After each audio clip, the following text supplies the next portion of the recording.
Right now, all over the country, there are some happy kids and some disappointed kids. Some made A teams, some didn't. But here's the thing, making the A team and getting that status might not actually be the best thing for your long-term development. Let's talk about what actually is. Over the years, we've been involved in a lot of trials, seen a lot of kids grow up and battle it out at these trials and make various different teams on their way through. And oftentimes, one of the most important things to that long-term development is not so much the skill work and the physical maturity growth and all that kind of thing. It is actually the minutes that they play and how meaningful those minutes are. Meaningful minutes is better than being on any A team, any B team, any development team. You can only develop if you play. And a big part of what people miss is the game time, the game experience that actually matters versus which team they're on. But what is meaningful minutes? Well, meaningful minutes are the time that you spend actually on the court with the spotlight on, the pressure on, a high amount of responsibility where you have a proper role, you have a designation on the floor and things that you need to execute which actually impact towards the winning of the basketball game. But the reality is, if you're on the end of the bench, you're not getting a lot of minutes, you're not getting a lot of exposure, and it's hard for you to develop. So the biggest thing when you're coming across this and you're looking at whatever team you made is, I'm going to be able to develop and play meaningful minutes. You see, what you need is XP, but where does that come from? It comes from the time under tension. It comes from being exposed to that pressure cooker. It comes from being in the game through the ebbs and the flows of the game, understanding momentum changes, understanding crucial moments in the game, which you really need that score or that stop. It's these moments that when you go through them over and over and over again under the spotlight, that's how you build that in-game confidence. That's how you build that experience level that will take you to that higher level when those moments happen more and more. So what really matters in your long-term development is not what you did at 14 or 15. It's having you become a complete player by the time you're about 17, 18, or 19. Nobody at 19 gets recruited by what they did at 14. But what you did at 14 is going to help you recruit at 19. And the biggest thing from that is minutes. Being on the court, being in those pressure situations, making mistakes, understanding that, you know what, right now at 14, I'm not going to make it to the NBA yet. But through the years of playing minutes and the years of understanding how to play and how to develop, you'll give yourself a better chance at 18 or 19. What does a college coach look for when recruiting a player at 19 years old? Again, a college coach will look for what you can do defensively. Do you have a motor? Can you stop? Can you communicate? And what I mean by stops, can you stop your position? Can you put yourself in the right position in the help side? Can you communicate? Can you see things before they happen? When there's a screen coming, are you getting hit? Are you fighting over it? Are you going under it? Are you contesting shots? Offensively, for again, point guards, shooting guards. For point guards, you have to be able to run the team.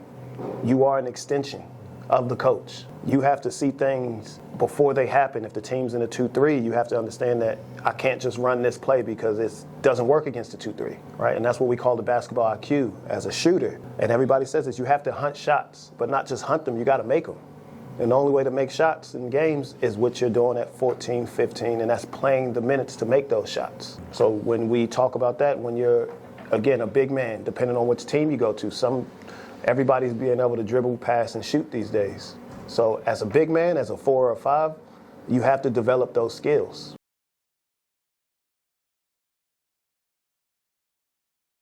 And so what we're talking about here is a mindset shift. You need to look at the level you're playing at as a tool to your long-term development. It's not your identity, it's not your status, okay? Being on an A team at 14 years old or a C team at 14 years old, it doesn't have any bearing to what you're going to be doing at 19, right?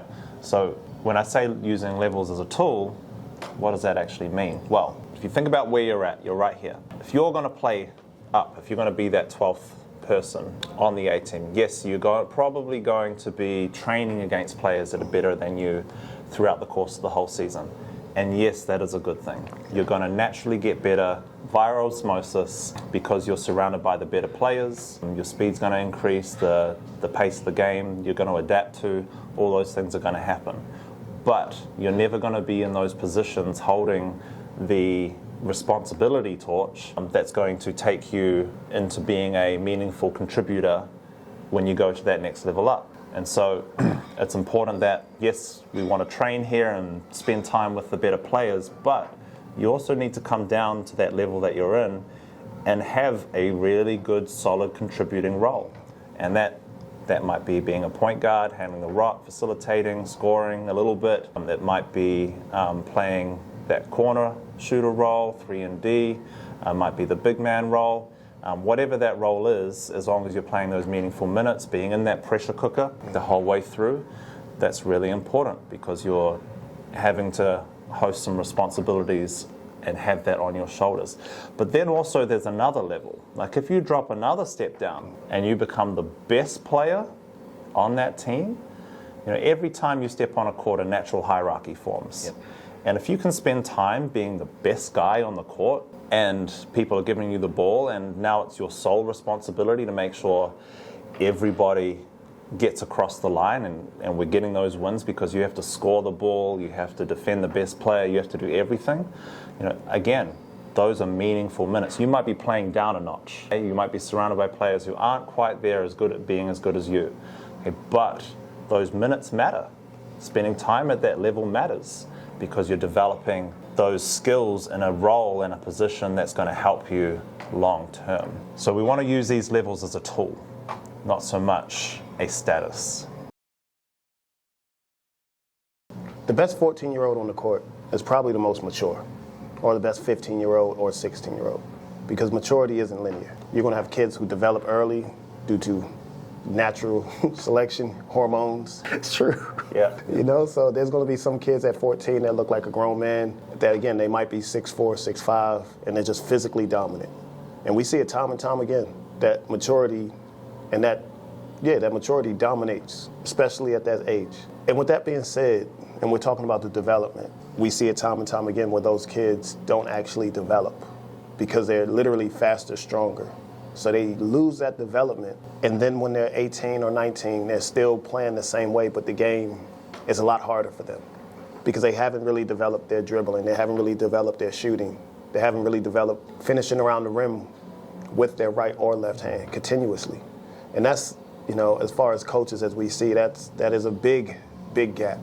And with that being said, there are going to be kids at 14 who won't mature until they're about 18 or until they're 17. Even 20. Yeah, 22, so. Especially men. Yeah, so like between me and Zach, we both were probably late bloomers, I was an early bloomer. You was an early bloomer? Yeah, You was dominating at a young age? I was that 6'13" I was skinny and small. I was the 6 foot. You play center? Yeah, well, I played big. It It was me and Rob Lowe playing big on the Harbour team. Yeah, man. He just kept going. I just kept going. No, I was super lucky because my high school coach, Mr. Jackson, saw that I wasn't going to grow. I was 6 foot then, I'm 6 foot now. Yeah. Yeah, and he threw me into that point guard position and made me turn the ball over for 2 straight years until I figured out how to not turn the ball over and run the team. Exactly, and that's what we talk about development. That being able to have those opportunities to play, to learn, to mess up will help you in the long run. And there are plenty of guys that we coach, plenty of guys who went to the States with us, and we had to leave them in that pressure cooker. We left them out on the court to fail, because the only way you get better is to fail. And you want to be in environments, and you need to be in the game to fail. That's the only way to get better. You go play the game, you figure it out. If I can't get the ball across half court, now I go back, work on my skills, go back to the game, try that. Okay, that didn't work, then you go back to working out, then you go back to the game and you try that and you figure it out. But the only way you can figure it out is if you actually on the court. And shout out to Mr. Jackson for having that insight on Zach and letting him literally mess up and letting him develop into that player. And that's where a lot of kids and parents struggle. They don't want their kid to fail. They don't want their kid to go through those hard yards where they're almost questioning their abilities. Because on the other side of that, if you continue to work hard, is success and growth. You can't just show up and expect to, be the best. And like I said, majority of our players that are late bloomers are the ones that are playing professional. The kids that weren't the best at 14, 15, 16, we have kids that were on development teams at that age and that are getting paid a lot of money to play overseas, play professionally. And it's because they had opportunity to go to these development teams and actually play and develop and make those mistakes and then come and do your skill work off, then you go right back again. And it's not, what's the word I'm trying to say? It's not a surprise that they do develop and they go on and have these long careers, because it is the work that they put in. It's the teams that they made at 14. It's the minutes that they played. It's the opportunities to learn, to develop, to mess up. But for you guys that are maturing early and the coach is putting you in a box because you're taller than everybody, you need to develop those other skills. You need to be able to guard your position. You need to be able to dribble, pass, and shoot at a high level. Okay, so let's round this off. Bring it back to trials. Yep. You went to a trial this year. You probably made a team. You might have been happy with that team. You might have been disappointed you didn't make another team. But at the end of the day, you need to look at it as information, not identity. Yes. You have to use the information. You have to develop those skills on whatever team you're making. Ask the better question. Where can I get those meaningful minutes? You need to go through those struggles. You need to be in those pressure situations so that way you can develop at 18. Or beyond. Or beyond. Hopefully you are beyond. Wrap. This is where we find out G didn't push the red button. I know, I was just, halfway I was thinking that. I was like, No, that's good.